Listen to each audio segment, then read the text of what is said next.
Ceci est un livre audio autogénéré par Google. Déjà paru. Collection Histoire Texte Société, dirigée par Monique Clavel-Lévesque et Laure Lévesque.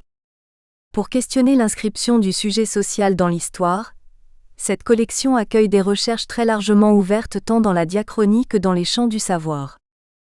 L'objet affiché est d'explorer comment un ensemble de référents a pu structurer dans sa dynamique un rapport au monde. Dans la variété des sources écrites ou orales, elle se veut le lieu d'une enquête sur la mémoire, ses fondements, ses opérations de construction, ses refoulements aussi, ses modalités concrètes d'expression dans l'imaginaire, singulier ou collectif. Déjà paru. Olivier Dehaye, Alexandra David Néel, L'Asie passionnément 1868 à 1969, 2020. Christiane Chollet-Achour et Anne-Marie Petitjean, coord. Codicile à la querelle des anciens et des modernes, 2019. Laure Lévesque, Jules Verne. Un lanceur d'alerte dans le meilleur des mondes, 2019. Daniel Fèvre, La Bible ou le livre des plaisirs corrompus, 2019. René Noyat, La leçon de Malicornet, 2019. Daniel Garrigue, Le temps des gaullistes de gauche, 2018. Yves Ancel, De l'enseignement de la littérature en crise, 2018. Laure Lévesque dire, 2000 ans de guerre en paix, 2018. Les Fèvre dire, Religion et violence. Regard croisé sur une dualité problématique, 2018. Marie-Claude L'Huillier et Anne Jolet dire, Nation S, Mondialisation S, toute une histoire, 4e rencontre d'histoire critique, 2017. Monique Clavel-Lévesque, Laure Lévesque, Rome et l'histoire. Quand le mythe fait écran, 2017. Laure Lévesque, Philippe Bonfils, Youssouf Kokolou, Thierry Santolini, Delphine Van Orebeck dire, Vulnérabilité, échange et tension dans l'espace méditerranéen, la mer Méditerranée, 2017. Maya Raled, L'écriture d'Amin Mahalouf à la lisière de deux langues. Une approche pluridisciplinaire, 2017. Daniel Fèvre, De l'acte fondateur au mythe de fondation. Une approche pluridisciplinaire, 2016. Introduction. La libération de la France après 4 années d'occupation marque une césure entre deux mondes. L'époque actuelle a oublié que les cycles civilisationnels remontent loin dans le temps, et que si nous évoluons dans le paysage politique actuel que nous connaissons, nous le devons aux retombées des soubresauts révolutionnaires il y a plus de 200 ans de cela, épisode philosophique et politique dont l'on pourrait faire remonter la matrice à une époque encore bien plus lointaine par un effet de perspective historique et un jeu de glissements successifs. La période des années 40 et 50, en gros entre 1940 et 1958, représente d'une certaine façon 2 décennies transitionnelles, une génération en somme, qui vont faire volens nolens basculer la vieille France rurale, agricole, héritière des Lumières et de la Déclaration des droits de l'homme et du citoyen, vers la modernité triplement politique, économique et sociale. Cette évolution, somme toute fort courte à l'échelle historique, connaîtra son apogée avec les événements de mai 1968 qui pourraient marquer la rupture définitive avec la période précédente par l'irruption de la génération du baby-boom. Pour passer de la Troisième République héritière du XIXe siècle rationaliste et voltairien, pétrie d'humanité gréco-latine, à la Cinquième République technocratique tournée vers le progrès des sciences, un SAS de décompression sera nécessaire pour faire atterrir la France en douceur dans son époque. La Quatrième République tant décriée a joué ce rôle ingrat au cours d'un laps de temps qui nous paraît à nous très court, mais est révélé en définitive bénéfique, riche en innovations et en évolutions intellectuelles de toutes sortes, même si la jeune République souffrait dès sa naissance de graves tares que personne n'a cherché à corriger par intérêt. La preuve en est que les grands succès de la Cinquième République gaulliste des débuts que l'on a pu revendiquer à juste titre sont dus en bonne partie au dynamisme de sa devancière, que l'on parle du domaine économique, taux de croissance élevé, social, avancée sociale, place des syndicats, des rapports entre le capital et le travail, droit de vote des femmes, sécurité sociale, institutionnelle.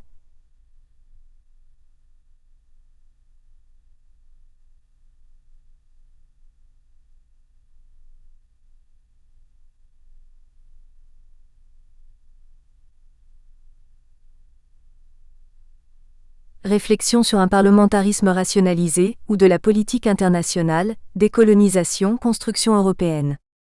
N'oublions pas que selon les études statistiques de l'époque, ce n'est que dans les années 40 que la part de la population en France résidant en ville va basculer vers un pourcentage majoritaire, c'est-à-dire dans le laps de temps qui nous occupe présentement. Autrefois connu pour être un pays à vocation en grande partie agricole, avec une forte population travaillant dans le secteur primaire pendant encore toute la première partie du XXe siècle, alors que l'Allemagne et le Royaume-Uni étaient depuis longtemps des nations considérées comme pleinement industrielles, la France se décide à rejoindre les autres nations développées européennes dans les années 30 par un basculement du centre de gravité démographique des zones rurales vers les centres urbains. C'est donc tout un univers mental et social stable depuis des lustres et inchangé qui s'écroule peu à peu. La sphère politique ne fait pas exception à ce renouvellement des idées, des hommes et des structures archétypales. Elle participe même au processus inéluctable de transformation sociétale, constituant par là même un miroir de la capacité de la société à se régénérer sur des bases nouvelles et prometteuses. Il n'en demeure pas moins que devait perdurer encore longtemps un courant agrarien à l'Assemblée, connu sous diverses appellations. Les essais ont été tentés dans l'entre-deux-guerres tant à gauche en Europe, tentative pour fonder une social-démocratie non marxiste à la façon réformiste de Bernstein ou Babel en Autriche, qu'à droite, tentative pour insérer durablement le positionnement des partis classés à droite dans une perspective définitivement libérale et non anti-républicaine. À titre d'exemple, les planistes à gauche, dits aussi néos au sein de la SFIO et de l'USR, les républicains sociaux, PSF, et les chrétiens sociaux, PDP, cherchèrent à réformer leurs familles politiques respectives. Enfin, une catégorie à part chercha à faire avancer ses idées sur le plan intellectuel, les non-conformistes des années 30 et techniques afin de moderniser leur pays. De même, des réflexions transgénérationnelles et transpartistes ont conduit nombre d'hommes politiques à s'interroger sur les vices de la Troisième République finissante et la possibilité d'un renouvellement institutionnel et sociopolitique. La tragédie de 1940 où la nation sombra bel et bien, ne permit pas aux novateurs de faire entendre leur voix, ou tout du moins de faire effectuer les réformes nécessaires en temps voulu, sans la pression d'événements douloureux. Il fallut attendre l'intermède de l'occupation de la France par l'Allemagne pour que des ébauches de réflexion intellectuelle se fassent jour, aussi bien dans les cercles du gouvernement de Vichy réputé pour être conservateur et réactionnaire pourtant, que des mouvements de résistance. À la différence des partis et mouvements de gauche, SFIO, PCF, Parti radical, courants syndicalistes et anarcho-syndicalistes, mouvements libertaires divers, qui malgré beaucoup de critiques justifiées à l'encontre de leur attentisme sous l'occupation, se reconstitueront sans grande difficulté en 1944 à 1945 avec quelques reclassements pour certains. Parti radical. Les partis de droite, eux, éprouveront les plus cruelles incertitudes quant à leur survie intrinsèquement idéologique.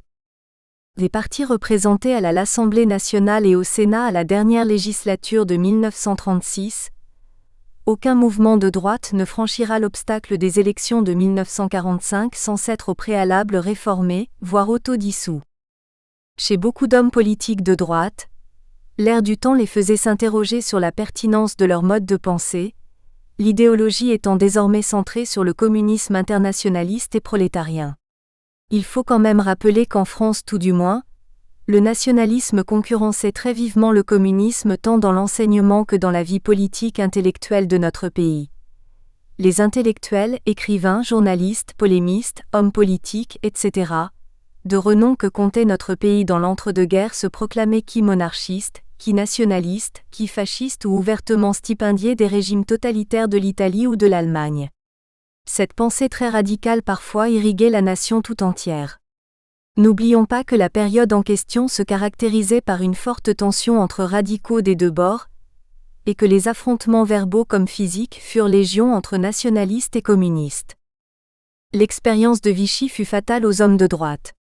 Pourtant, les partis de droite n'eurent pas plus à rougir de leur conduite que ceux de gauche et il ne vient plus à l'esprit des gens de nos jours de dédouaner complètement la gauche de sa responsabilité morale et politique quant à l'accession au pouvoir du maréchal Pétain. Pourquoi alors l'idée d'associer la droite à Vichy ? L'analyse de René Raymond à travers nombre de ses ouvrages ne peut plus être acceptée comme relevant d'une évidence criante. Ainsi, selon lui, L'idéologie de Vichy est de droite, car la droite est contre-révolutionnaire. Or, nous ne souscrivons pas à cette interprétation trop restrictive à notre sens. Il serait donc intéressant de soulever en parallèle 4 points d'analyse et de questionnement différents, qui pourraient permettre un éclairage plus satisfaisant. Le premier point à développer serait l'étude du vote des pleins pouvoirs effectué en connaissance de cause par les députés, en 1940 à Vichy. Il faut remarquer tout de suite que tous les députés élus à la dernière législature n'étaient pas présents, et que le vote positif recueillera les suffrages des députés de tous bords, sauf les députés communistes dont tous les membres furent déchus de leur mandat et pour certains emprisonnés après le pacte de non-agression germano-russe. De plus, la représentativité et la souveraineté parlementaire relèvent du mythe idéologique. Le Parlement n'étant jamais totalement l'expression totale du peuple français, il l'est encore moins dans des conditions aussi peu démocratiques que l'armistice signé sous la pression d'un État totalitaire. Le deuxième point à évoquer serait le profil lignagé des adeptes de la collaboration avec l'ennemi. Les tentatives de résistance au sein du système existèrent bien avant 1942. Groupes de protection, organisation de résistance de l'armée, camouflage militaire, travaux ruraux, chantiers de jeunesse, mouvement jeunesse en montagne, mouvement d'uriage, services de renseignement en zone libre et occupée, réseaux de renseignement divers branchés sur L', extérieur ou sur le gouvernement de Vichy proprement dit, etc. Et leurs membres furent poursuivis avec la plus grande vigueur autant par le gouvernement dit de Vichy, que par les forces d'occupation allemandes. En revanche, on parle beaucoup moins de la collaboration individuelle acceptée sans complexe à gauche et menée avec le plus grand entrain par des hommes aussi connus que Laval, gauche socialiste, ou Belin, CGT. Afin d'évacuer toute critique gênante, on qualifie souvent ces personnalités de renégats, de fascistes et de traîtres à la gauche de façon à s'obliger à ne pas les reconnaître comme les siens, en oubliant un peu vite au passage qu'ils ne sont pas venus les mains vides, mais avec leur histoire, leur expérience, leur corpus intellectuel et quelquefois leurs militants après avoir rompu avec leur appareil d'origine. Le PPF de Jacques Doriot venait bien du PCF, l'USR de Marcel Déat venait de la gauche démocratique et les frontistes de Gaston Bergerie du mouvement radical. Et ils étaient en phase manifestement avec le gouvernement de Vichy, violemment critiqué par ailleurs. Il exista même un PCF collaborationniste, en l'espèce le POPF, dont les membres avaient rejeté le pacte germano-soviétique et s'étaient retrouvés exclus de fait du PCF stalinien. Tous ces hommes engagés en politique furent pourchassés par leurs anciens amis, et souvent abattus dans des règlements de compte à peine camouflés, ces derniers n'acceptant pas qu'ils aient rompu avec eux. Le troisième point utile à souligner est là encore le peu de représentativité des hommes de droite qui concoururent à exercer le pouvoir dans les instances de l'État français, par rapport à l'énorme masse des anonymes qui constituèrent le gros des bataillons de la résistance. Si beaucoup d'hommes de droite ou d'extrême droite accoururent à Vichy, une grande majorité refusa leur aide, s'enfonça des 40 dans une clandestinité assumée ou rallièrent le général de Gaulle à Londres. Le phénomène n'est ni simplement statistique ni comptable, mais relève quand même d'un univers psychologique bien particulier. Dire que les gens de droite ne se seraient pas lancés dans l'aventure, car étant conservateurs et profondément anticommunistes, plutôt Hitler que Staline, ne tient pas une seconde devant l'épreuve des faits et d'une étude approfondie des témoignages. Nous savons bien que la période permit un reclassement des trajectoires et des idéaux.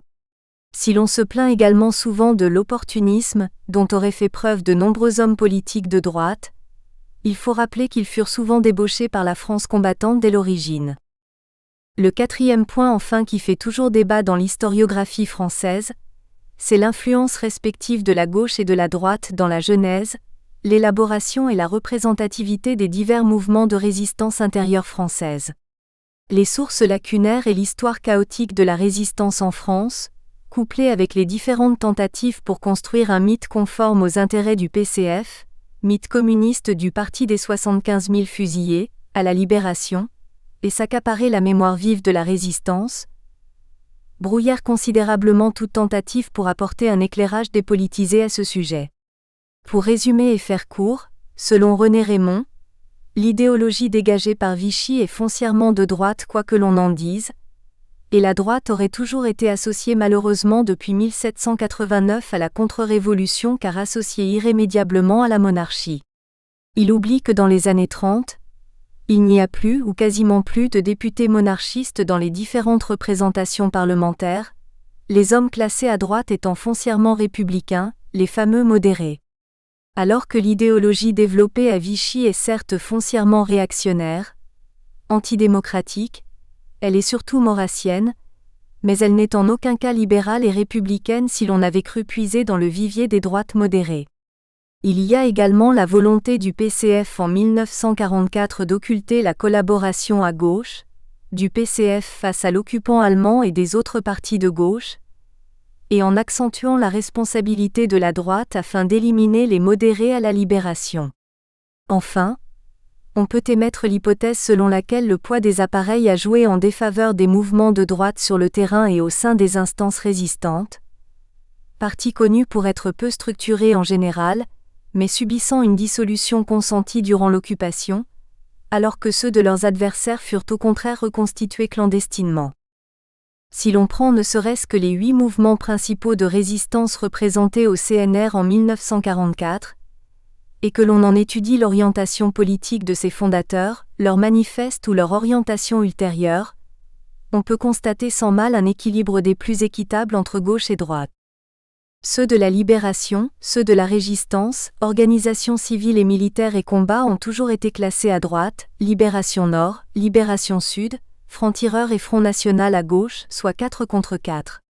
Si l'on considère maintenant les organisations reconnues en 1944 à 1945 comme mouvements de résistance à part entière, soit comme réseau, soit comme unité combattante, soit comme mouvement proprement dit, on retrouve encore toutes les étiquettes connues et toutes les trajectoires possibles. Depuis le militaire de carrière jusqu'au juriste ou au policier en passant par l'artisan, l'entrepreneur, l'industriel ou le militant politique. Dans la réalité des faits, on put observer un chassé-croisé des opinions, des mœurs et des attitudes. Tout cela révéla au plus haut point tout simplement la masse d'intérêts proprement personnels qui s'exprimèrent à propos, et les traits profonds des personnalités mesurés à l'aune de leur égoïsme ou de leur patriotisme. On recruta dans les milieux d'origine professionnelle et intellectuelle des premiers fondateurs. Tout comme la collaboration toucha tous les esprits et partagea toute la nation, la résistance transcenda les familles politiques au-delà de tous les antagonismes. Il s'avère par conséquent impossible d'affirmer que la gauche ait pris une part plus active que la droite au fait de résistance sous l'occupation. Tout ce que l'on peut lui reprocher, c'est d'avoir laissé les milieux vichistes s'emparer sans vergogne de son fond idéologique sans réagir et se démarquer de ce pillage en règle. Il faudrait enfin ajouter le poids du lobbying intense des partis de gauche révolutionnaires, dont le PCF, et du mouvement gaulliste, surtout à partir de 1947, date de la rupture du tripartisme. Coincés entre le marteau et l'enclume, les partis libéraux conservateurs et modérés avaient peu d'espace pour s'exprimer et se positionner. Les partis de droite classiques vont être amenés par conséquent à se recomposer, à modifier leur idéologie, leur cadre, leur façon de penser, leur structure mentale, leur rapport aux électeurs, à la République laïque. Alors qu'autrefois les programmes étaient pour le moins flous, des corpus vont s'édifier peu à peu et constituer une armature intellectuelle solide propre à accompagner leur mutation. Paradoxalement, la période de la libération, au-delà du reclassement inévitable qu'elle va entraîner dans son sillage, va permettre aux partis de droite de se moderniser en s'insérant plus complètement que jamais dans le courant démocratique de leur époque, rompant avec les typologies très datées du XIXe siècle. Le parti principalement de cadres et de notables, enraciné dans la province, régionaliste et pour tout dire souvent assez clientéliste, voire paternaliste envers leurs électeurs, on va passer rapidement à des partis de militants et de masse ayant adopté les us et coutumes de leurs adversaires de gauche, structurés et formés aux techniques de la propagande de proximité. Loin de là cependant l'idée que tous les courants de la droite libérale et démocratique se convertirent aisément au processus, ni que tous se prêtèrent au jeu et acceptèrent les termes du contrat, car les républicains indépendants et les divers modérés paysans devaient être encore pour de longues années les arbitres du jeu politique sous la 4e République. Mais l'idée était là, et les changements en profondeur à l'œuvre. Comparant la vie politique sous la 4e et celle sous la 5e, aucun observateur averti ne peut nier le peu de ressemblance entre ces deux républiques consanguines dans les faits. Le visage des partis politiques fut également à l'image de ce chantier institutionnel. C'est donc l'histoire du Parti républicain de la liberté, création éphémère mais riche d'enseignements, qui va se dérouler durant la période qui nous occupe, entre 1944, date du début des regroupements des droites en France avec le PRL, et 1951, date de sa dissolution dans le CNI de Roger Duchet. Le PRL et son devancier, le mouvement de résistance CDLL, vont constituer, historiquement et intellectuellement, un pont entre le Parti social français d'avant-guerre du colonel de la Rocque et le futur Rassemblement du peuple français du général de Gaulle, puis les mouvements gaullistes qui se sont succédés sans interruption jusqu'à nos jours. C'est ce que nous allons démontrer et faire revivre dans les pages qui vont suivre. Note. Première partie, les partis politiques de droite, à la Libération, septembre 1944 au mai 1945. L'état des forces en 1944. Les groupements et partis de la droite nationale, conservatrice arrivés au lendemain de la libération de Paris dispersés, désorganisés et pour le moins découragés devant l'ampleur de la tâche. Reconstruire des structures viables en vue des prochaines élections avec des partis en grande partie touchés par la supposée compromission politique et morale avec le gouvernement de Vichy. 1. L'état des droites à la Libération. Comme nous venons de le voir dans l'introduction, le concept de droite, ou courant politique de droite, dans les années 40 subit une très forte perte d'influence dans la société française d'après-guerre, un triple abaissement. Triple abaissement de fait que tout le monde put constater de visu lors de la phase d'épuration qui précéda la fin de la guerre. Abaissement moral et intellectuel, abaissement économique et abaissement politique. Abaissement moral et intellectuel dans la mesure où l'élite intellectuelle avait peine à se réclamer des valeurs de droite à la Libération, quand tant d'intellectuels de renom vinrent porter en toute conscience leur obole et leur notoriété au gouvernement de Vichy. L'élite intellectuelle était, à la veille de la Seconde Guerre mondiale, très franchement engagée dans une position nationaliste, voire proto-fasciste. Les grandes gloires de l'université, du barreau, du journalisme ou des lettres s'en réclamaient ouvertement. La meilleure littérature était le fait exclusivement dans les années 20 et 30 de Pierre Drieux-La Rochelle, Georges Bernanos, Robert Brasillac, Paul Morand, Paul Chac, Ramon Fernandez, Marcel Jouandeau, Jacques Chardonne, Henri de Monterland, Louis-Ferdinand Céline, Charles Maurras, Alphonse de Chateaubriand, Jacques de Bainville et tant d'autres. Ces auteurs sont si méconnus et si dissensuels que l'on peine à les étudier toujours de nos jours dans le cursus des études classiques en France. La prise en main du Comité d'épuration nationale des écrivains par le PCF par l'entremise du Front national des écrivains, branche du FN résistant et communiste, revint à confisquer la pensée intellectuelle par des proscriptions, des peines de prison, des confiscations, voire par l'appel à des condamnations à mort, Brasillac, Chac, Maurras, des intellectuels militants de droite. Certes, les cas de Brasillac et Maurras cités plus haut sont inexcusables tant leur peur du communisme leur a fait oublier leur nationalisme originel par une collaboration éhontée. Tant d'autres n'avaient que le tort d'être de droite, et de se montrer fort peu réceptifs aux thèses de la révolution mondiale prolétarienne. Quand nous regardons de près le vote des parlementaires des deux chambres réunis en congrès à Vichy en faveur des pleins pouvoirs en juillet 1940, les parlementaires de droite n'eurent aucunement à rougir de leur attitude. Aucun parti ni groupe politique ne put échapper au reproche d'avoir accordé ses voix au maréchal Philippe Pétain pour l'obtention de ses pouvoirs politiques et constitutionnels. Tableau simplifié du vote des pleins pouvoirs, à la Chambre des députés.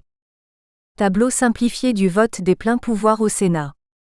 À la Chambre, 65 radicaux sur 113, 20 USR sur 28, 87 socialistes SFIO sur 154 votèrent les pleins pouvoirs sans sourciller.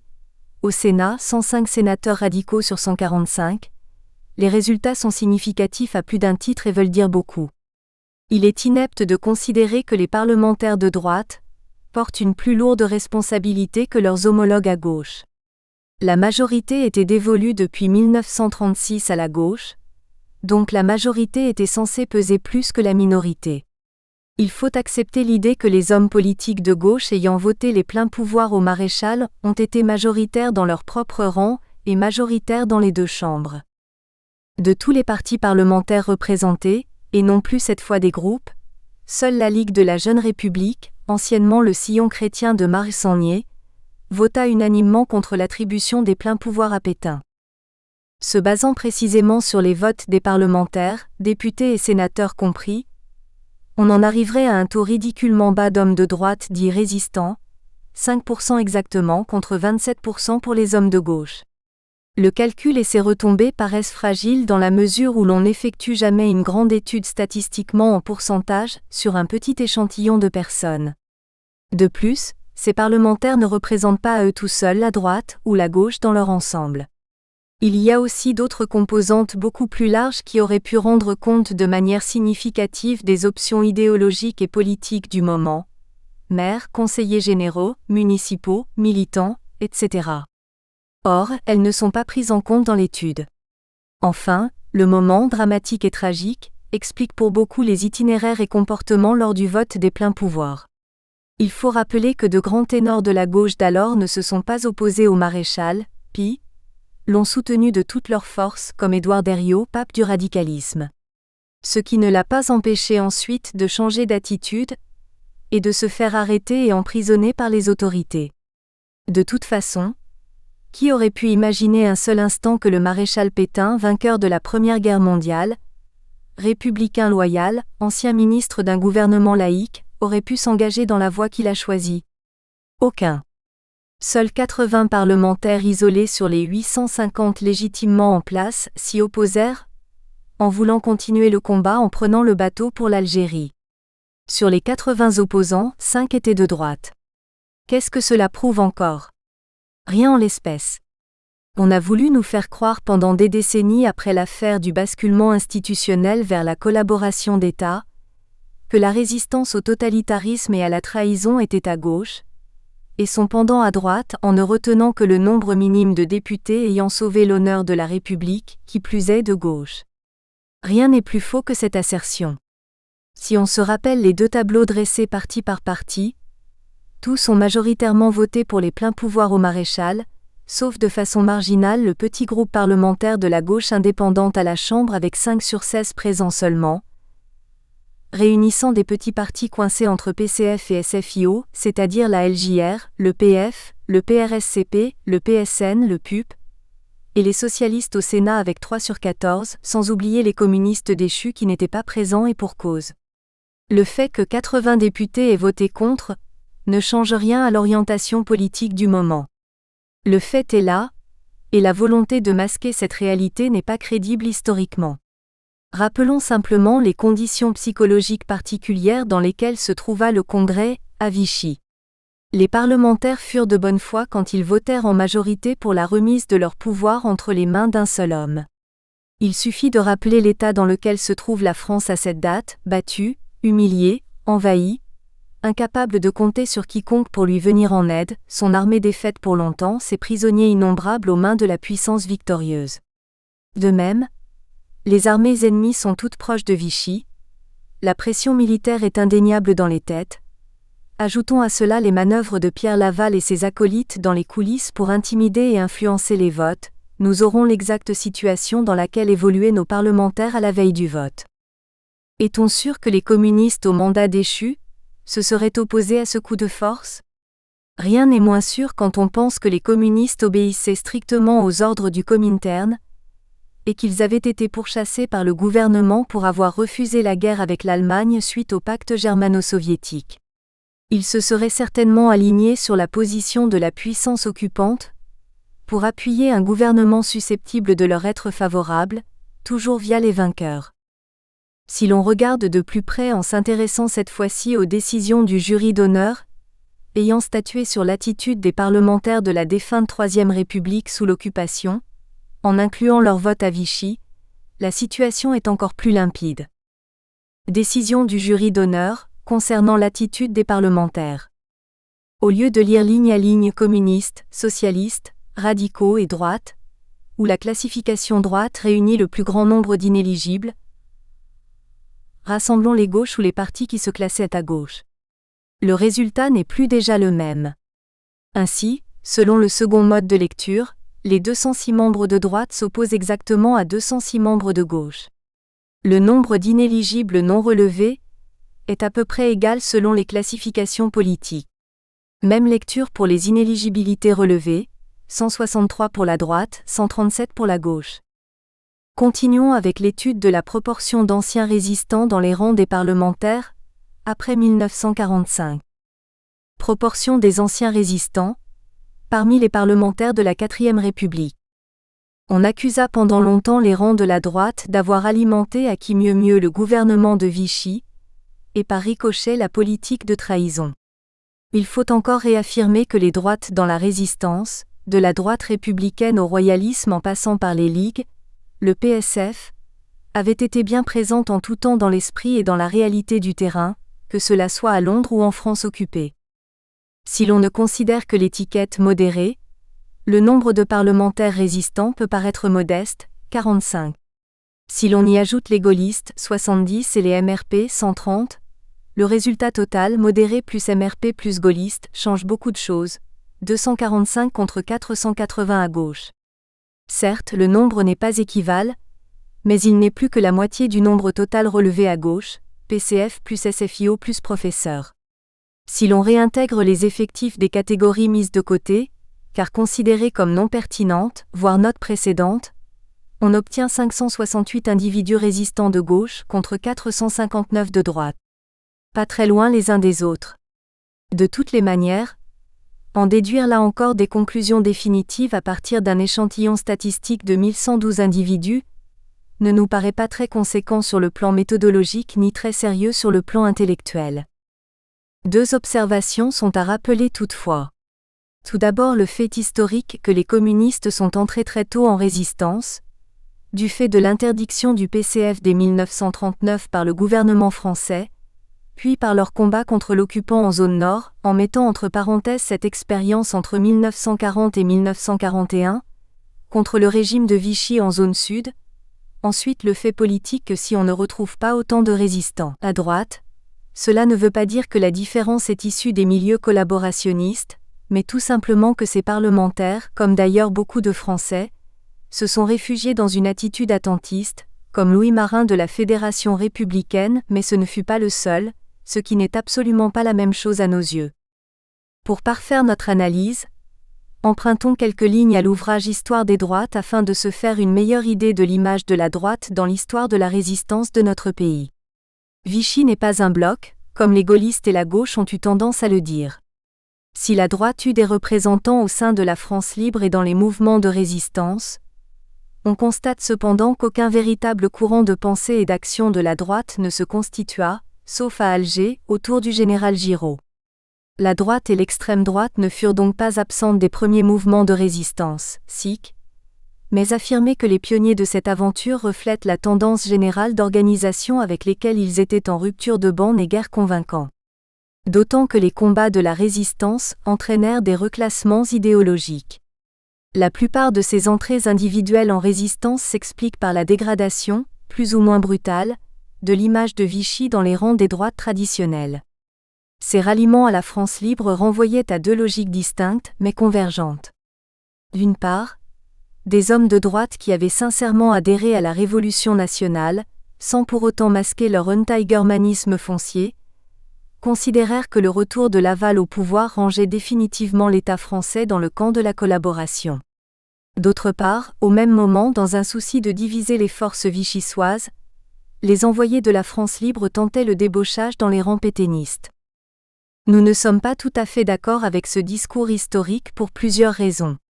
Premier point, l'absence de statistiques fiables d'opinion. Pour clore cette vision d'une droite pétaino-réactionnaire et d'une gauche résistante progressiste, il suffirait finalement de dresser un portrait des opinions politiques de tous les résistants engagés dans le combat de la dissidence et connus, ce qui est évidemment tout à fait impossible de nos jours. D'où des conjectures inévitables qui nuisent à la réflexion historique. Deuxième point, la dissemblance des structures politiques comparatives. Les partis de gauche ont toujours été connus pour être des partis de masse, composés de militants, encadrés par un appareil discipliné. Rien de tel à droite, où le parti se veut une machine à faire élire le candidat. Les structures sont des plus légères, voire inexistantes tant sur le plan local. On constitue un comité de campagne à l'occasion que national. On se fait élire sur une étiquette floue et l'on s'affilie à un groupe parlementaire à Paris qui n'oblige pas à une stricte discipline de vote. Il est donc logique que l'entrée en résistance à droite fût le cas de ses électeurs, moins visibles, et non de ses militants, inexistants souvent. Ce qui lui a nui en définitive dans la clandestinité pour la création de réseaux ou de mouvements, puisque nous retrouvons un éparpillement de ces mêmes hommes politiques de droite dans des réseaux souvent très éloignés de leurs préoccupations idéologiques. Troisième point. Un positionnement politique différent, national pour une partie des droites, international ou pour ainsi dire mondial pour une autre grande partie des gauches. En réalité, si les droites au lendemain de la guerre semblaient au premier abord disqualifiées sur le plan moral, c'est parce qu'elles ne surent pas, ou ne voulurent pas, jauger la situation militaire et politique à sa juste valeur que l'engagement de leurs organisations en faveur de la Révolution nationale, tout au moins jusqu'au 11 novembre 1942, retarda la prise de conscience des méfaits de l'attentisme civique. Elles eurent tendance à se replier volens nolens sur le territoire de la France européenne, en oubliant que le conflit était mondial de par sa dimension idéologique. Cela masqua toujours les entrées individuelles nombreuses dans la résistance durant ces 2 années de pause. On parle de reclassements idéologiques, nés des combats de la résistance. Soit. Mais les trajectoires individuelles ou collectives ne furent jamais, à quelques exceptions près, linéaires ni exemptes d'arrière-pensée ni de calcul politique. L'exemple du PCF n'est rien de moins que sinueux, c'est le moins que l'on puisse dire. Quatrième point, le manque de marqueurs idéologiques fiables. Très peu d'idéologie vient encombrer le bagage du notable de province, hormis la défense du libéralisme en économie et l'enseignement catholique, valeurs qu'il porte haut généralement. Ce qui vint souligner sa faiblesse, c'est sa propension à ne sécréter ni pensée, ni idéologie propre. À part les idéologues de l'Action française qui elle s'engagea du bien mauvais côté, propre à structurer les militants dans la clandestinité autour d'un projet fédérateur pour la libération. On a dit que les partis de droite se sont disqualifiés, car en ayant porté au pouvoir l'équipe de Philippe Pétain, ils ont profité de l'aubaine pour interdire les partis de gauche et imposer leur idéologie. On oublie de préciser que tous les partis politiques furent interdits en zone sud par le gouvernement français, de même qu'en zone nord par l'occupant, sauf les partis dits collaborationnistes. De même, l'idéologie véhiculée ne fut jamais clairement de droite, mais extrêmement conservatrice dans l'ensemble sans que l'on ait demandé l'avis des ayants droit. Exemple de la devise Travail-Famille-Patrie tirée du PSF sans son autorisation. L'idéologie a toujours été bien clairement identifiée non à la droite, mais au courant maurassien et à l'Action française, ce qui n'est pas tout à fait la même chose. Quoi de commun entre le nationalisme intégral, la xénophobie et l'antisémitisme de Charles Maurras, au demeurant en plus athée et ayant été excommunié par le Vatican, et le christianisme personnaliste et mystique de la Roque, ou le libéralisme politico-économique de modéré Bontin? Rien. On aurait même pu retrouver une forte dose de puritanisme, voire de pudibonderie bourgeoise dans les rangs du PCF même après-guerre. Les plus en pointe sur l'alignement de leur idéologie sur la doctrine nazie, se recrutaient en réalité à l'extérieur des instances de Vichy et en zone nord, dans les partis fascistes, faute évidemment de concurrents à droite qui, comme on l'a démontré, n'avaient pas de viatique suffisant pour alimenter le gouvernement. Ces sicaires se recrutèrent de plus dans tous les partis. Estèbe venait du socialisme pacifiste, Belin de la CGT communiste, Philippe Henriot de la Fédération républicaine, etc. Pareillement pour les collaborateurs avérés, Déa venait de l'USR socialisme réformiste, Bergerie du radicalisme, Doriot du communisme, etc. Beaucoup partageaient ce pacifisme et cette soif de rénovation spirituelle et politique. L'après-guerre avait besoin d'une réflexion dans les sciences sociales et humaines, afin d'appréhender avec le plus de justesse les besoins auxquels les politiques seraient confrontés le jour de la paix. Ce fut un handicap qui coûta cher à la droite sur le moment. L'abaissement économique, lui, fut le résultat immédiat des confiscations d'ordre économique pour collaboration économique. Les cas souvent cités des entreprises Renault et Berlier qui alimentaient, entre autres, les caisses des partis politiques, de droite, restent des cas d'école. Ces confiscations, pas toujours justifiées, lésèrent grandement leurs finances car comme l'on sait, les partis dits de droite ne drainaient pas les cotisations de leurs militants comme à gauche, et peu subventionnés par l'étranger comme le fut toujours le PCF par la Troisième Internationale communiste. À cela s'ajouta la perte de nombreux journaux pour délit de collaboration intellectuelle. Le meilleur indicateur reste l'étude que l'on peut faire sur la place comparative prise par la presse de droite entre les années 30 et les années 40. Tableau statistique de la presse quotidienne, par tendance politique en 1939 et 1944. Relevé en milliers de numéros et en pourcentage relatif. En 1939, la presse d'information nationale dite de gauche, communiste radicaux-socialiste, totalisait 33 journaux avec un tirage supposé d'environ 3 300 000 numéros pour un pourcentage de 28,3%, tandis que celle modérée, regroupait quant à elle 61 journaux pour un tirage toujours supposé d'environ 3 500 000 numéros et pour un pourcentage de 29,9%. Les deux camps, à supposer que l'on puisse parler de camps dans le domaine du journalisme, s'équilibraient avec un léger avantage pour la droite. En 1944, la donne change et les proportions penchent clairement en faveur de la gauche, cette dernière regroupant cette fois-ci 64 journaux, tirage de 5 600 000, 53,2% pour seulement 13 journaux à l'opposé, 28 si l'on inclut les journaux MRP pour un tirage environ 760 000, 2 140 000 avec le MRP, et une part de 7,3%, 20,9% avec le MRP. On voit que si l'on inclut le MRP dans nos calculs, le décrochement, quoique réel, est moins net. Ces pertes numériques ne résultaient pas au premier abord du manque d'intérêt des lecteurs pour la pensée ou les idées de droite stricto sensu, mais plutôt des interdictions nombreuses qui frappèrent maints journaux pour leur complaisance supposée ou avérée envers Vichy et l'occupant à l'arrivée du GPRF sur le sol français. Le cas des Nouveaux Temps de Jean Lucher ou du Petit Journal du PSF sont les exemples les plus symptomatiques.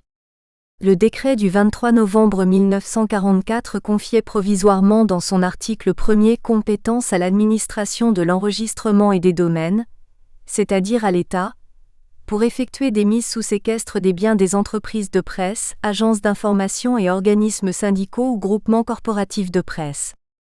La loi portant transfert et dévolution de biens et d'éléments d'actifs d'entreprises de presse et d'information du 11 mai 1946, complétée par ses décrets des 16, 17 juin et 6 septembre 1946, allait instituer une Société nationale des entreprises de presse, SNEP, chargée de gérer puis de transférer en totalité ou en partie les entreprises du domaine de l'État vers le privé. Il s'agissait souvent dans la réalité d'attribuer après confiscation préalable les biens d'entreprises collaborationnistes aux journaux résistants du moment.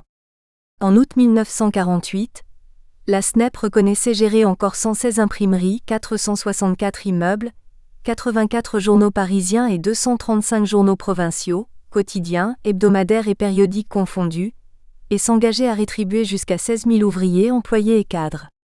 Chiffre faramineux. Un courrier interne en date du 18 avril 1947 pointait déjà du doigt les dysfonctionnements de cette usine à gaz, dans des termes peu amènes pour son administration.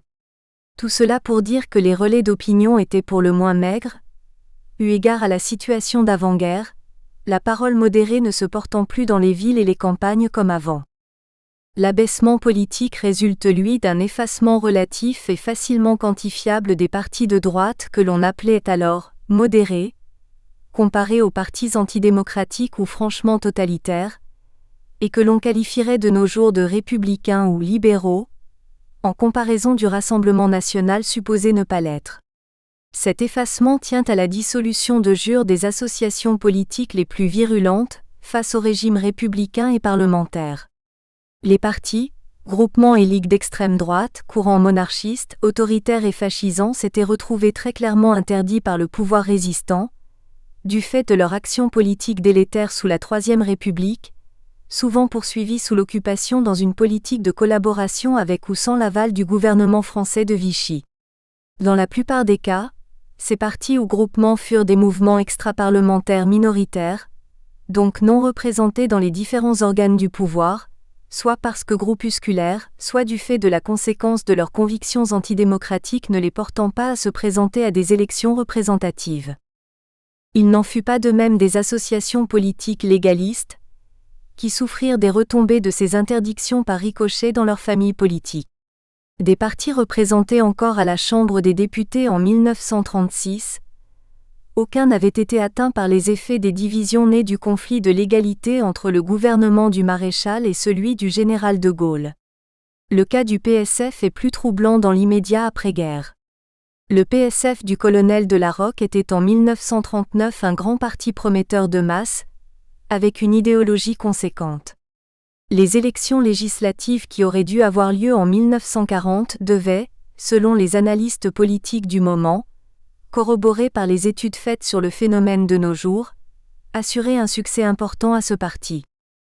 Le Parti social français du colonel de La Rocque, quoique dissous par l'occupant allemand, 30 octobre 1942 par Auberg, restait interdit de fait, ses réunions dispersées et ses cadres empêchés de coordonner les activités de leur ancienne formation.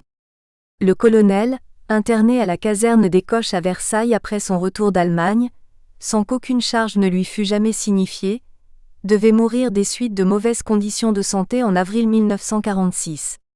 Malgré son arrestation par les Allemands, une déportation éprouvante et une authentique conduite résistante, on lui déniait toujours à la fin de la guerre le droit de relever son honneur terni. Pourtant, le PSF eut une activité résistante indéniable, très importante sous l'occupation du fait de la volonté de ses militants de résister à l'occupant. Hormis l'engagement personnel du colonel de La Rocque, la mise en sommeil de l'organisation sous l'occupation n'empêcha pas des individualités de se jeter à corps perdu dans l'aventure, bien avant les débauchages de la France combattante. Le repli d'une partie de ces hauts cadres dirigeants métropolitains sur l'Algérie et les contacts avec la résistance après le débarquement anglo-américain du 8 novembre 1942 en Afrique du Nord amène la commission exécutive du PSF à désavouer toute ambiguïté politique et à se ranger derrière la résistance et le général de Gaulle dès août 1943. Les flottements durèrent cependant trop longtemps puisque s'écoulèrent près de 10 mois avant que l'organisation PSF, et non plus de simples individualités, ne parvienne à dégager une ligne claire, malgré l'événement séquent, l'invasion de la zone libre par les Allemands le 11 novembre 1942. Le point de basculement fut trouvé avec l'effacement du général Giraud au profit exclusif de son rival le général de Gaulle. Juin 1943, coprésidence partagée du CFLN, novembre 1943, évincement de Giraud du CFLN, et la fusion des deux armées, celle d'Afrique, plutôt girodiste, et celle de Londres, clairement gaulliste. Toujours est-il que le pas fut formellement franchi.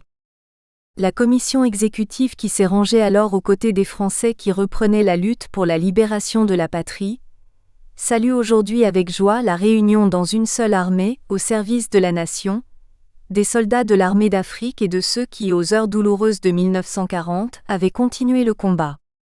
S'étant toujours réclamé de la tradition chrétienne de notre pays, basée sur la dignité humaine et l'égalité des âmes, ayant toujours condamné l'idéologie totalitaire sous toutes ses formes, s'étant refusé à toutes les alliances et compromissions politiques qui lui furent proposées avant comme après les événements de 1940 par ceux qui devaient se faire les partisans ou les complices de l'ennemi, le PSF n'a jamais voulu servir d'autre cause que celle de la France.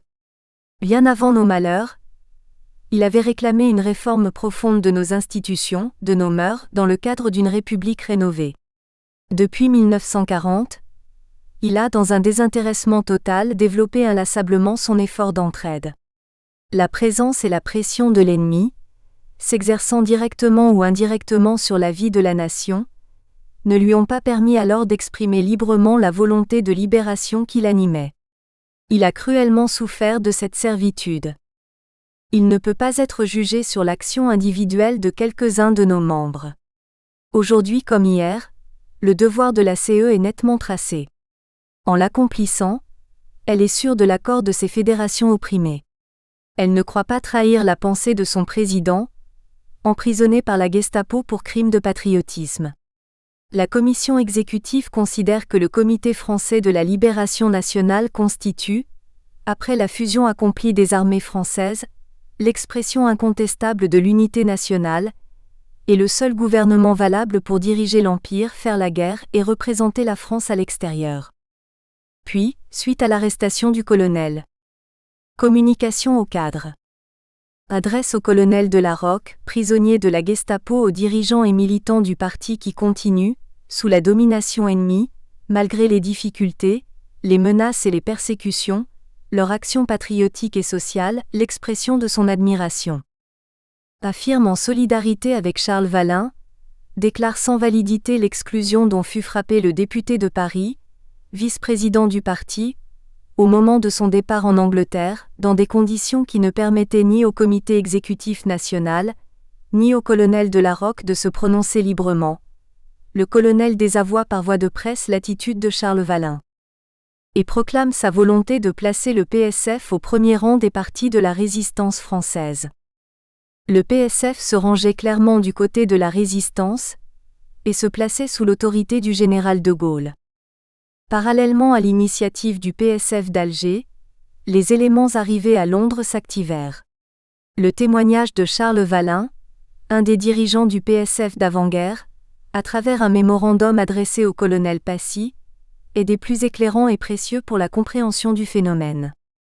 Note. 1 degré, il y a un PSF résistant. La présence et l'activité d'un très grand nombre de PSF dans les organisations de résistance, principalement en zone dite occupée, mon départ pour Londres.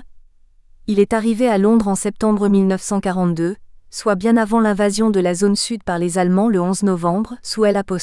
Initiative du militant socialiste Pierre Brossolette, et la faveur avec laquelle ce départ a été accueilli par la majorité des militants, et enfin la position prise officiellement par la commission exécutive du PSF qui s'est constituée à Alger, se substituant au comité exécutif national, ne permettent plus de nier ce fait. 2 degrés. L'intérêt de ce fait est considérable sur le plan politique. La présence de ces éléments, généralement classés à droite, mais appartenant principalement aux classes moyennes et populaires, dans le mouvement de la résistance contribue à élargir ce mouvement sur le plan national et à le dédouaner au point de vue de l'opinion, en retirant à ses adversaires, les communistes, l'un de leurs arguments, celui de soutenir la politique de collaboration du maréchal Pétain.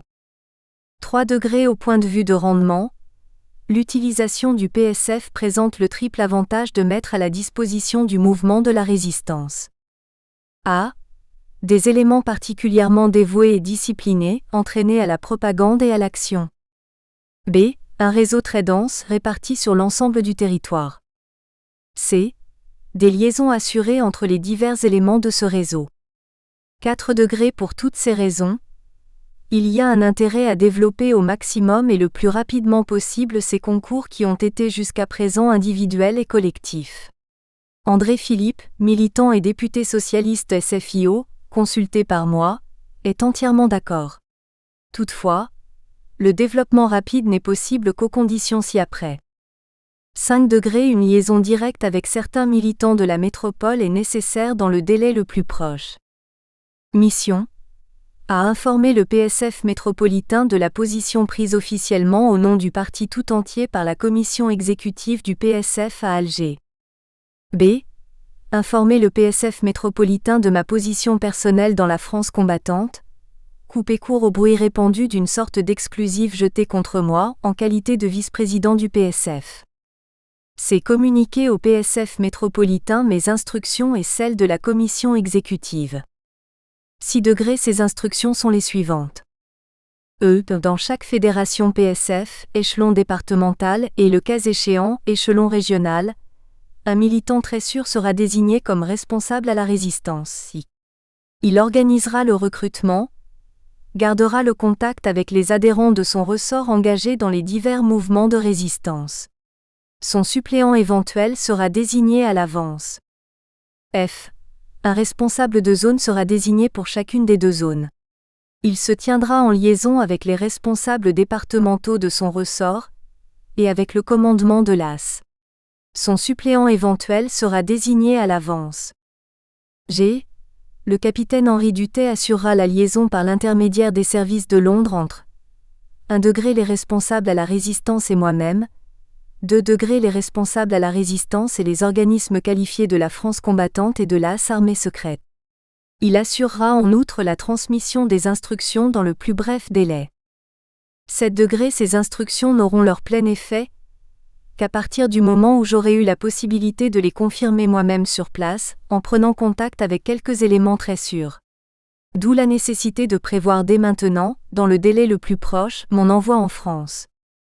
Les risques que peut comporter ce voyage, du fait que je suis assez connu et difficilement camouflable, n'existent pas auprès des avantages psychologiques qu'il présente. Le PSF se qualifie souvent de grande famille.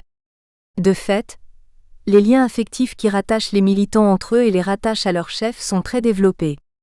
C'est l'une des principales raisons de la solidité de l'organisation et d'une fidélité surprenante à travers toutes les vicissitudes. Nous allons demander à ces hommes de risquer tous les jours le maximum. Il faut que ceux qu'ils considèrent comme leurs chefs risquent au moins autant qu'eux et gardent un contact personnel, physique avec eux. Beaucoup plus que sur les instructions qui seront données, je compte sur l'effet psychologique causé par ma venue en France, lorsqu'après mon retour la nouvelle en sera connue, pour réveiller les indécis et électriser les autres. 8 degrés il convient que ce voyage soit préparé avec soin pour que sa durée soit réduite au minimum indispensable, et que toutes les précautions nécessaires soient prises. À cet effet, une mission préparatoire doit être confiée à Denis Cochin, actuellement à Londres, Infanterie de l'air, qui connaît l'organisation d'ensemble du parti, qui est connu d'autre part comme mon collaborateur direct, qui est cependant moins connu physiquement que Duthé ou que moi-même, et qui, enfin, est parachutiste breveté. Mission A. Étudier la possibilité de mon hébergement dans un lieu très sûr. B. Prendre contact avec quelques militants éprouvés qui ne seraient pas informés de ma venue, mais pourraient être le moment venu, immédiatement dirigés sur moi. C'est donner de vive voix à ces militants les informations et instructions nécessaires. 9 degrés il est nécessaire qu'avant d'accomplir sa mission, Cochin vienne à Alger reprendre le contact avec moi, qu'il a perdu depuis près d'1 an. Il faut que la commission exécutive d'Alger, qui ne sera pas informée bien entendu de son voyage en France, et moi-même le mettions de vive voix au courant de la situation. On ne peut faire cela utilement par correspondance. 10 degrés je partirai moi-même après son retour, compte tenu de ses indications. Il serait nécessaire qu'il m'accompagnât en France. 11 degrés sous réserve de l'autorisation du général de Gaulle, et de l'avis des services de Londres dont relève le capitaine Duthé. Celui-ci assurera dès son retour à Londres avec les différents services l'envoi du lieutenant Cochin à Alger et la préparation de sa mission en France. 12 degrés l'ensemble de ce projet n'est susceptible de réalisation que si, conformément à la promesse que m'a faite André Philippe, le PSF résistant qui est déjà présent en force au premier rang de la bagarre et dont il s'agit de développer le concours au maximum est reconnu comme parti politique adhérent aux organisations de résistance. Cette reconnaissance n'est pas intervenue jusqu'à ce jour alors que les partis aux effectifs squelettiques et dont la participation active me paraît douteuse, comme l'Alliance démocratique figure parmi les partis résistants. Je ne suis pas partisan personnellement du rempaillage des partis politiques, dans les circonstances actuelles. Mais puisque cette formule a été adoptée, et je reconnais qu'elle peut présenter des avantages, il ne me paraît pas possible de traiter par le mépris le PSF résistant. C'est à la fois une question d'honnêteté et de rendement. Je suis obligé d'être formel sur ce point. 13 degrés cette reconnaissance doit dès maintenant se traduire. 1 degré, par la présence d'un représentant du PSF résistant dans le Comité national de la résistance. 2 degrés, par la présence d'un représentant du PSF résistant dans l'organisme directeur de ceux de la Libération. 3 degrés, par la présence d'un délégué du PSF résistant dans l'organisme directeur de l'AS. De toutes ces préoccupations primordiales, aucune ne fut exaucée a posteriori conformément à la promesse faite par André Philippe. Il ne put pas faire accéder le PSF à la reconnaissance du CNR, ni à la représentation au sein de l'ACP, ni même à la prise de commandement de l'AS.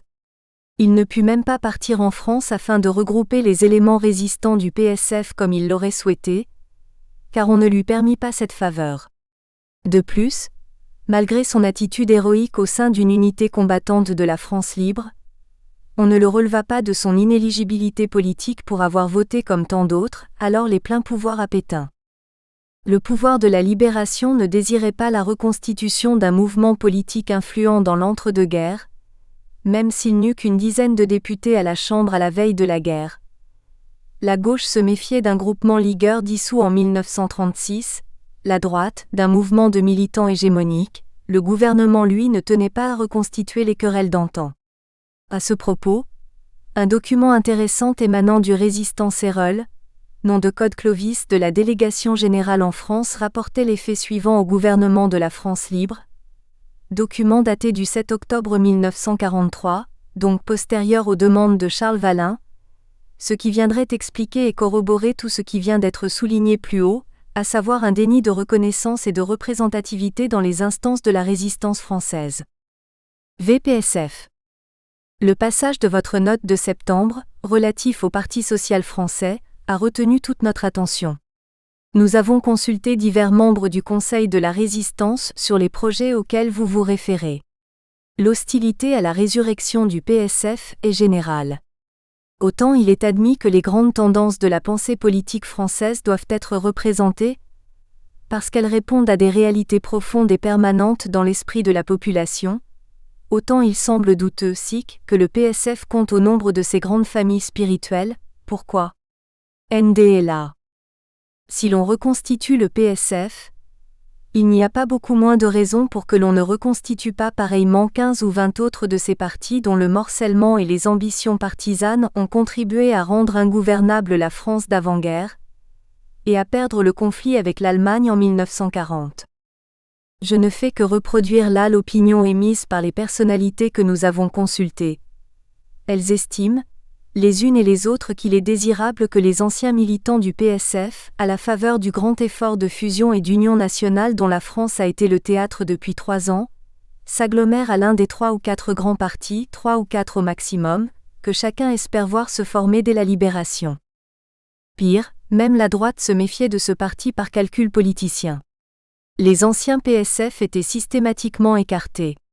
On voulait bien leur voix, mais on ne voulait pas leur permettre d'avoir des élus. Les hommes de droite n'étaient pas les moins hostiles. Ils savaient qu'en fin de compte, entre un socialiste et un modéré, c'est celui-ci qui aurait la préférence. C'était le système de la carte forcée. Rejeté par la droite, suspecté par la gauche. Que pouvait faire le PSF ? Tout était donc dit dans ces rapports, où l'on peut comprendre et expliquer très clairement l'acharnement des différents protagonistes envers le PSF d'après-guerre. Pourquoi interdire le PSF, et pas les autres partis représentés à l'Assemblée ? Pourquoi lui faire grief d'ambition partisane, alors que le PCF s'était révélé dans la pratique parlementaire et sociale bien plus dangereux que lui ? Ce constat est assez injuste dans la mesure où ce parti était un parti légaliste, non révolutionnaire et donc républicain. Il n'a jamais voulu faire partie du Front de la Liberté, anti-marxiste, de 1937 qu'il estimait diviseur. Propos personnels du colonel. Pas plus qu'il n'a appelé à descendre dans la rue en 1934 lors des émeutes parisiennes, ce qu'on lui a vivement reproché à droite par la suite.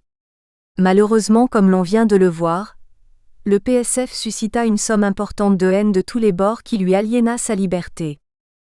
Ne restaient que les éléments les plus modérés et paradoxalement les plus marqués par le discrédit attaché aux institutions de la Troisième République, du fait de leur respect pour la légalité républicaine désuète d'avant-guerre, et les moins structurés pour affronter l'aube d'une ère nouvelle.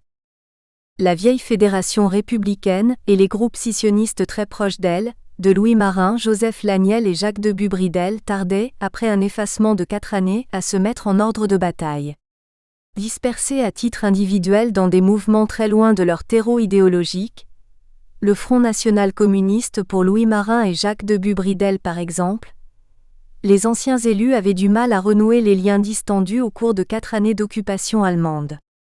De plus, des dissensions intestines éclatèrent dès la libération du territoire entre d'une part messieurs Louis Marin et Jacques de Bubridel, et d'autre part messieurs Joseph Denay, Fernand Laurent, député de Paris, et Guiter, secrétaire général de la Seine, sur la stratégie politique à mener, reconstituer la fédération telle qu'elle était en attendant des jours meilleurs et surtout la fin officielle de la guerre, ou effectuer immédiatement un regroupement avec d'autres courants ? Finalement, elle fut définitivement mise en veilleuse. L'Alliance démocratique, et la nébuleuse des radicaux indépendants très proches d'elle, quant à elle avait une activité des plus réduites, avait été un des partis les plus touchés par la crise politique qui a sévi depuis 1940, et pour cela, frappé d'attentisme jusqu'à la solution du cas Flandin. En effet, le sieur Flandin avait été particulièrement compromis au lendemain de la débâcle, en acceptant de devenir ministre des Affaires étrangères et vice-président du Conseil du gouvernement de Vichy de décembre 1940 à février 1941, soit 56 jours en tout et pour tout. Deux groupes s'étaient constitués en son sein en 1944. Celui des résistants autour de messieurs Jacquinot et Laniel entre autres qui préconisaient de se lancer dans la bataille politique sans tarder, celui des flandinistes autour de messieurs Flandin, Rollin et Ventena qui exigeaient d'attendre le jugement de leur père par solidarité avant de prendre toute décision d'importance. Le jugement en haute cour concernant Pierre-Étienne Flandin devait traîner en longueur puisque le jury n'était toujours pas constitué à la fin de la guerre. Ces deux forces politiques étaient cependant représentées au Conseil national de la résistance au titre des courants de pensée politique représentatifs français. Faible consolation, mais authentique brevet de résistance pour l'avenir. Le cas du Parti démocrate populaire et ses variantes régionalistes lorraines et alsaciennes, les indépendants d'Action populaire, est bien différent et peut être considéré comme un cas à part.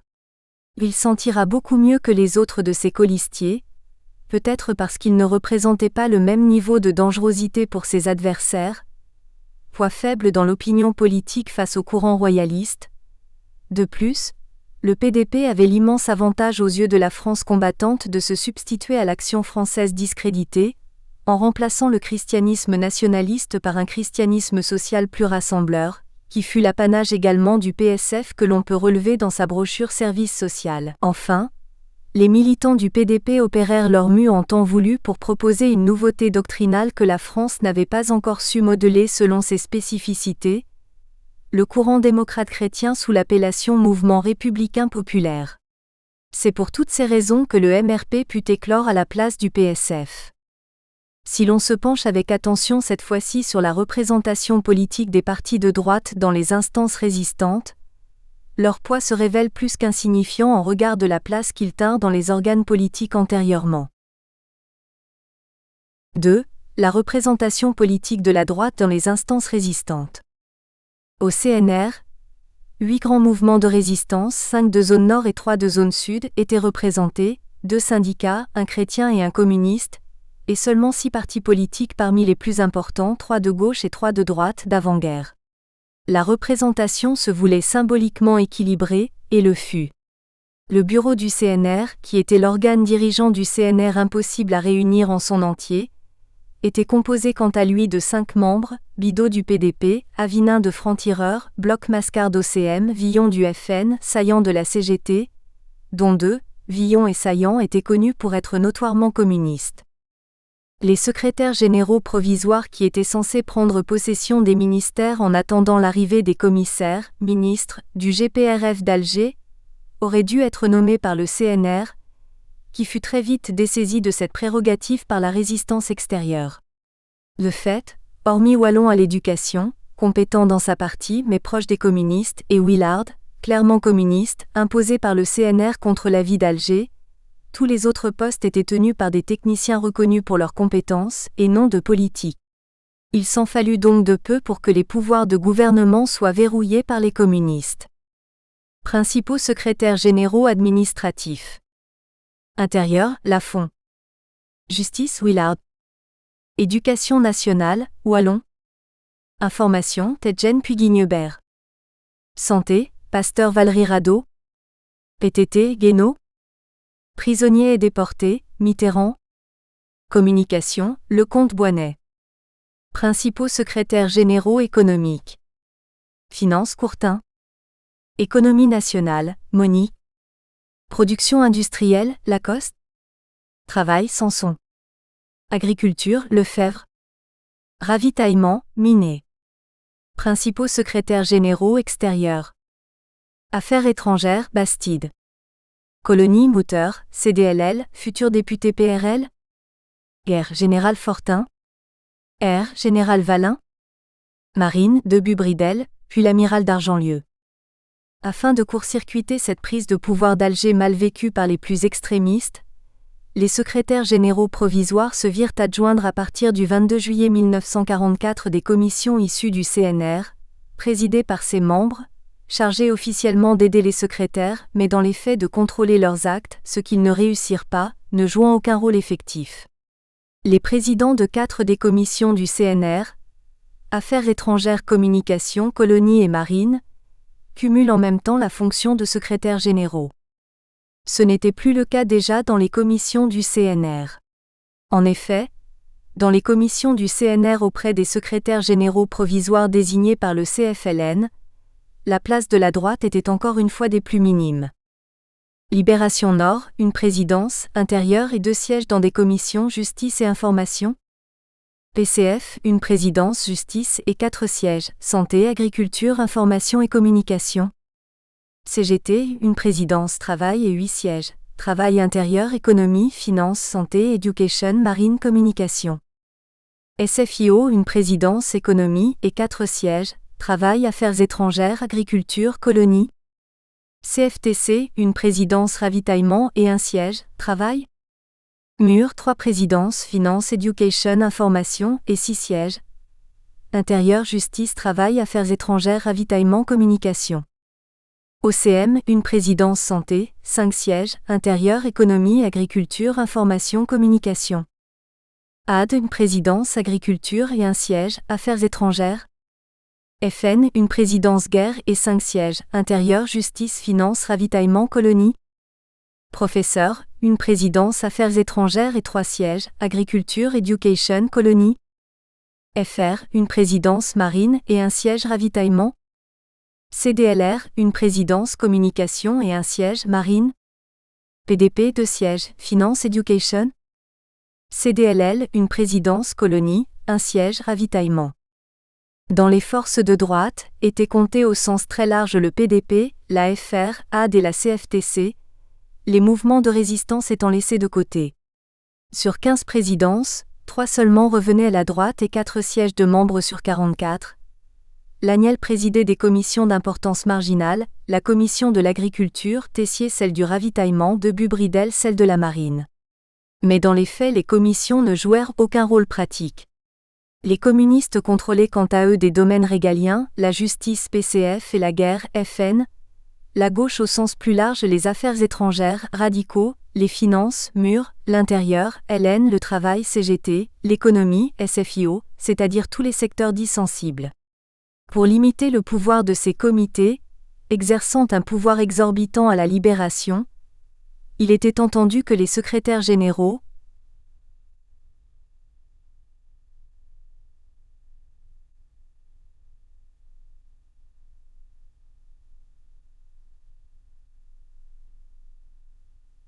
provisoires, il faut le rappeler, et leurs commissions respectives le remettent le plus vite possible au commissaire nommé par le GPRF dès la libération effective de la capitale. Citant pour exemple le ministère des colonies, dimanche 20 août 1944, le Conseil national de la résistance a pris possession du ministère des colonies sous la direction d'une commission présidée par M. André Mouter, dit Valton, président du CDLV. Moins de 2 semaines plus tard, M. René Plévin, commissaire aux colonies, prenait possession de son poste. La transmission des pouvoirs s'est effectuée hier, au ministère des colonies, vendredi 1er septembre 1944. Hier matin, au ministère des colonies 27 rue Oudinot s'est effectuée la transmission des pouvoirs entre la commission des colonies présidée par M. André Valton Mouter et le commissaire aux colonies, M. René Plévin. L'action des forces de droite aux 2 assemblées provisoires fut marginale de par leur atomisation. Celle d'Alger annonçait par son fonctionnement et ses réalisations, celle de Paris. De toutes les forces initiatrices du futur projet PRL, 3 personnalités représentatives du mouvement de résistance CDLL furent nommées. Gilbert Védy, remplacé après sa disparition par Marcel Lévesque, Hyacinthe Azaïs, relevé de ses fonctions, et Pierre Ribière. À l'Assemblée consultative provisoire de Paris, on évoluait dans un contexte provisoire. Son action devait s'achever lors des prochaines élections législatives sur le territoire libéré et symbolique. Elle n'émettait que des vœux, il en fut de même et les droites durent se résoudre à voir leur représentation réduite à sa plus simple expression. Les désignations le furent au titre de la résistance intérieure française, de la résistance métropolitaine, des assemblées parlementaires antérieures, des conseils généraux d'outre-mer et des déportés et prisonniers. Le travail consista principalement en des travaux préparatoires de réflexion sur les grands chantiers à entreprendre à la libération. Les votes étaient effectués de deux façons. La résolution non contraignante conseillant l'action du gouvernement, l'avis demandé par le gouvernement sur un sujet quelconque. Le groupe fut un peu plus étoffé à l'ACP de Paris, où l'on retrouve quelques figures issues de CDLL et qui vont faire partie du paysage politique de l'après-guerre dans 4 commissions. Pierre Ruhlmann, secrétaire du bureau de la Commission de l'information et de la propagande, Marianne Verger, vice-présidente de la Commission de l'intérieur et de la santé publique, René Vivier, vice-président de la Commission de la justice et de l'épuration, et Étienne Nouveau, vice-président de la Commission des prisonniers, déportés et des pensions. Les autres militants éparpillés, qui devaient les rejoindre dans l'action politique future et que l'on devait voir émerger plus tard peuplaient les travées de l'hémicycle. La représentation des différentes forces à l'ACP était la suivante. 1 degré au titre de la résistance intérieure française, 148 sièges. CNR, 19 sièges. AD, 3. FR et Républicains nationaux, 3. PDP, 4. PCF, 6. Professeurs, 6. PS 6. Confédération des travailleurs intellectuels, 1. CFTC 4. Confédération générale de l'agriculture, 2. Confédération générale des paysans travailleurs, 2. CGT 12. CDLL 6. CDLR 6. Combat 6. Défense de la France 2. FUJP 6. France au combat 3. FT 6. FN 12. Libération Nord 6. Libération Sud 6. Libérés et fédérés 1. Lorraine 1. MNPGD 4. OCM 6.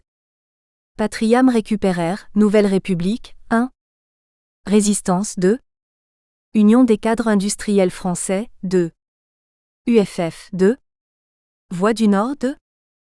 2 degrés au titre de la résistance extra-métropolitaine française, 28 sièges. Corse 2. AFN 6. Comité français à l'étranger, 5. Ralliement des colonies, 8. France combattante 7. 3 degrés au titre des assemblées parlementaires antérieures, 59 sièges. PCF 7. PS 15. Groupe de la gauche démocratique radicale et radicale socialiste au Sénat, 8. Groupe de la gauche indépendante de la Chambre des députés, 4. Groupe républicain radical et radical socialiste de la Chambre des députés, 8. Autres groupes et parlementaires n'appartenant à aucun groupe, 17. 4 degrés au titre des conseils généraux d'outre-mer, 12 sièges. Algérie 6. Colonie 6. 5 degrés au titre des déportés et prisonniers, ordonnance du 22 juin 1945, 32 sièges. Déportés et prisonniers, 32. Sans préjuger de leur opinion, on ne tient pas compte des organisations résistantes dont tous les membres furent mélangés selon les hasards de l'histoire du moment, on ne retient que les organisations à l'idéologie avérée.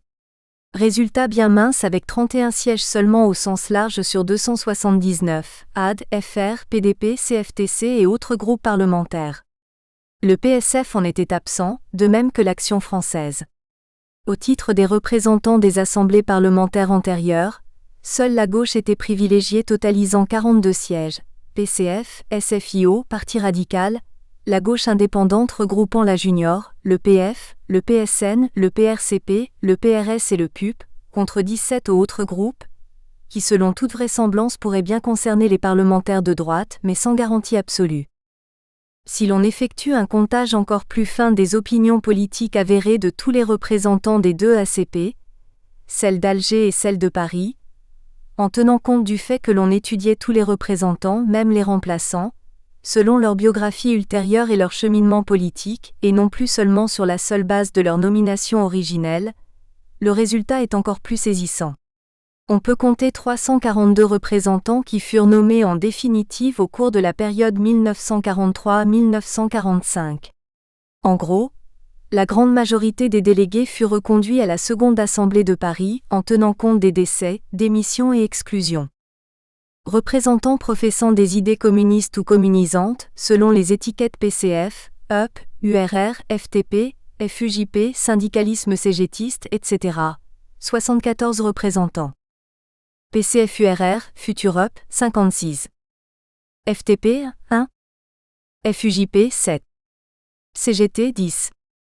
Représentants professant des idées socialistes, selon les étiquettes SFIO, USR, 60 représentants. SFIO, 55. USR, 3. Socialistes indépendants, 1. Gauche anti-autoritaire, 1.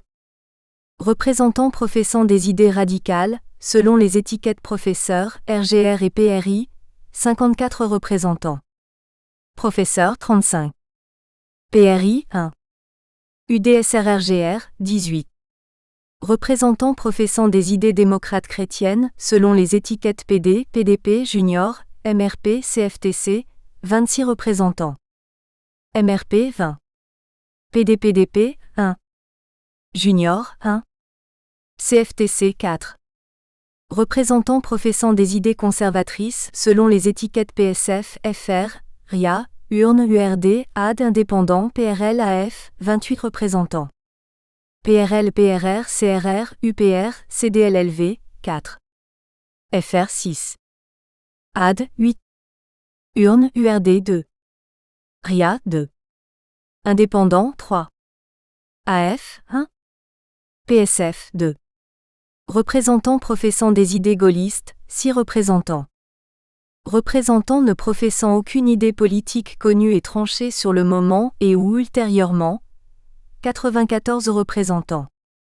Représentation statistique synthétique des élus aux 2 ACP d'Alger et de Paris, 342 membres répertoriés de 1943 à 1945. 94 représentants sans étiquette. 60 représentants dits de droite, 28 conservateurs, 26 démocrates chrétiens, 6 gaullistes. 188 représentants dits de gauche, 54 radicaux, 60 socialistes, 74 communistes.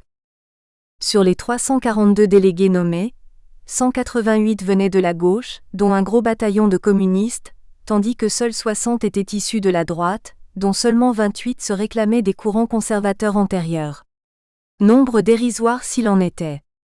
Les autres délégués ne professant aucune idéologie politique connue ni dans les années 30, ni à la Libération, ni pendant la réunion de l'Assemblée, ni durant la 4e République, n'eurent aucune activité d'aucune sorte. Ce furent souvent des notables venus de l'Empire colonial, ou des personnalités religieuses connues dans leur communauté choisies pour leur représentativité qui se retrouvèrent propulsés sur le devant de la scène malgré eux. À la dissolution de l'Assemblée consultative provisoire, on n'en entendit plus parler.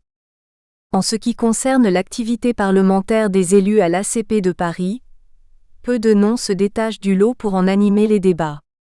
À droite, la participation est extrêmement mince pour tout dire. On peut noter les actions de Marianne Verger, Étienne Nouveau, René Vivier, Louis Marin, Paul Antier, Joseph Laniel, André Mouter, Joseph Lecacheux et Joseph Denay. Les commissaires du gouvernement demandaient des avis à l'Assemblée, et les délégués rédigeaient des rapports ou émettaient des propositions de résolution, tendant à inviter le gouvernement à, sur la base des précédents rapports. De tous, Joseph Denay fut le plus prolifique d'entre tous à droite. Il intervient pas moins de 18 fois de 1944 à 1945, sur l'attribution d'allocations prénatales au bénéfice des futures mères, l'allègement des charges de la nation en procédant aux démobilisations et réquisitions possibles, la liquidation des comités d'organisation, la fixation de règles équitables pour la répartition des dommages causés aux immeubles par fait de guerre, la substitution à la carte électorale du livret électoral et à instituer le vote obligatoire, la fixation d'un plafond de rémunération des directeurs et administrateurs des entreprises nationalisées et de tous les représentants de l'État dans un organisme quelconque, l'organisation d'un train exposition pour faire connaître les crimes hitlériens, l'indépendance des fonctionnaires, l'exonération de l'impôt cédulaire sur les rentes viagères et les revenus des immeubles ne s'élevant pas à la moitié du salaire moyen départemental, la modification de la loi du 16 novembre 1940 sur les opérations immobilières, des mesures à prendre pour assurer aux Français des locaux d'habitation, la révision des limites d'âge fixées pour la mise à la retraite des fonctionnaires civils et militaires, intensification du ravitaillement en poissons frais, la réglementation de manière équitable des réparations dues pour réquisition immobilière effectuées par ou pour l'ennemi, la création des chambres départementales du travail, le remaniement de la loi du 25 avril 1941 instituant la retraite des vieux travailleurs pour en faire bénéficier tous les Français et Françaises dont les ressources n'atteignent pas la moitié du salaire départemental moyen. De plus, il rédigea 2 rapports. Les rapports ou propositions de résolution étaient très techniques au demeurant et s'adressaient prioritairement aux administrations publiques. Cependant, les spécialisations étaient patentes quand les élus de gauche, et surtout communistes, s'orientaient vers le domaine social et politique, tandis que les rares participations de droite privilégiaient l'économique, le financier, l'administratif. En ce qui concerne les débats au sein de l'Assemblée en elle-même, on peut dire que la droite se révéla atone et incapable de s'opposer un tant soit peu aux orientations progressistes prises par le gouvernement. Il est vrai que seul le gouvernement avait l'initiative des lois. L'Assemblée consultative de par son nom se voulait essentiellement consultative, c'est-à-dire sans pouvoir, et provisoire, donc amenée à céder sa place à une Assemblée autrement plus représentative qu'elle ne l'était du fait des circonstances exceptionnelles. Dans les comités départementaux ou locaux de libération, on ne fut pas plus heureux. Les CDL étaient des comités composés de représentants de chaque organisation de résistance, organisations syndicales et partis politiques affiliés directement au CNR et existant dans le département. Il assiste le préfet nommé par les pouvoirs du GPRF et se borne à exprimer auprès de lui l'opinion de tous les éléments de la résistance intérieure. Les résistants étiquetés de droite furent mis de côté, au profit des partis, mouvements de résistance ou syndicats de gauche systématiquement surreprésentés, FUJP, UFF, FN, FTP, CGT, PCF, SFIO, professeurs. Ce fut même plus symptomatique dans l'ex-zone occupée, hormis évidemment la zone de l'Alsace-Lorraine annexée, où les unions n'avaient pas eu le temps de faire sentir leurs effets comme en zone sud avec les MUR-MLNAS, et dans laquelle la répression s'était abattue plutôt sur les mouvements de résistance du fait de l'occupation allemande. Quand ils étaient représentés, c'était dans une portion congrue sous l'étiquette modérée ou agraire. On en arrivait à des absurdités dans l'Ouest catholique et royaliste, dans l'Est marqué par les idées nationalistes et PSF, ou à Paris où n'apparaissait aucun représentant de la droite patriote. De même, beaucoup de mouvements résistants se faisaient représenter au CDL, mais n'en avaient pas qualité, car non reconnus par le GPRF ou non représentés au CNR. Les implications politiques n'avaient pas échappé aux hommes de Londres quand on fit un rapide tour d'horizon pour 7 départements de zone sud, Drôme, Jura, Ardèche, Ain, Savoie, Haute-Savoie et Isère. La représentation ne tenait donc aucun compte de la carte électorale des années 30 ou de la réalité politique démocratique. Dans les faits, ne s'inscrivaient que les survivants résistants ou les plus enclins à penser en termes de combinaison politique.